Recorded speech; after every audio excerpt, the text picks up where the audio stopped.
Aujourd'hui, c'est un moment important institutionnellement pour le SIAM puisque son conseil d'administration a nommé un nouveau directeur dans le cadre de notre institution intergouvernementale avec une concertation approfondie avec la France. Le conseil a donné son accord à la nomination de ce nouveau directeur. On a pu accomplir un certain nombre de choses pendant ces années avec l'équipe de l'IAM de Montpellier.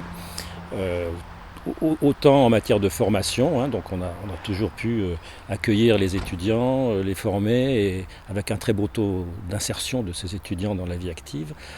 On a pu aussi conduire des recherches sur toutes sortes de choses, plus particulièrement sur le développement des territoires, sur les filières agroalimentaires dans les pays méditerranéens, et puis mettre en œuvre des projets de coopération sur le terrain, surtout dans des pays comme la Tunisie et le Liban.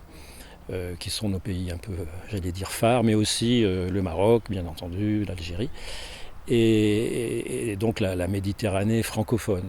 Alors ces dernières années, on a eu une inflexion vers la Méditerranée plus anglophone, si je puis dire, puisque on va lancer maintenant un nouveau master en langue anglaise, donc nous allons attirer un public peut-être comme des Égyptiens, des Turcs, etc., pour ne pas se limiter au Maghreb francophone. Mais c'est vrai que notre tropisme, c'est quand même le Maghreb francophone, bien entendu, vu l'histoire. C'est logique, je vais m'inscrire aussi dans la foulée de mon prédécesseur, Pascal, qui va me transmettre un certain nombre de dossiers. Je crois que l'un de ceux qui est sans doute le plus stratégique pour à la fois l'Institut mais aussi le SIAM, c'est celui de devenir opérateur délégué de coopération pour l'Union européenne, parce que c'est porteur d'enjeux, notamment de reconnaissance institutionnelle, mais aussi d'un travail en coopération assez forte avec les autres instituts du SIAM.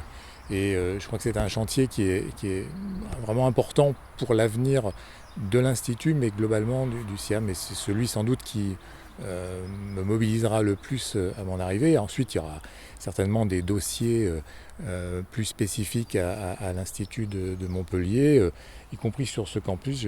J'évoquais il y a quelques minutes avec Pascal les possibilités que nous offre le campus ici aussi d'articuler ces activités avec des activités d'entreprises ou d'associations qui sont sur des thématiques aujourd'hui importantes que sont l'accompagnement de la transition écologique dans différents domaines. Et je crois que le campus a la possibilité d'accueillir ces acteurs-là pour nouer des collaborations avec eux dans une proximité qui va les faciliter et en même temps de valoriser le potentiel d'accueil du campus. Donc c'est quelque chose qui est intéressant et qui s'inscrira aussi probablement avec pertinence dans les projets de la métropole.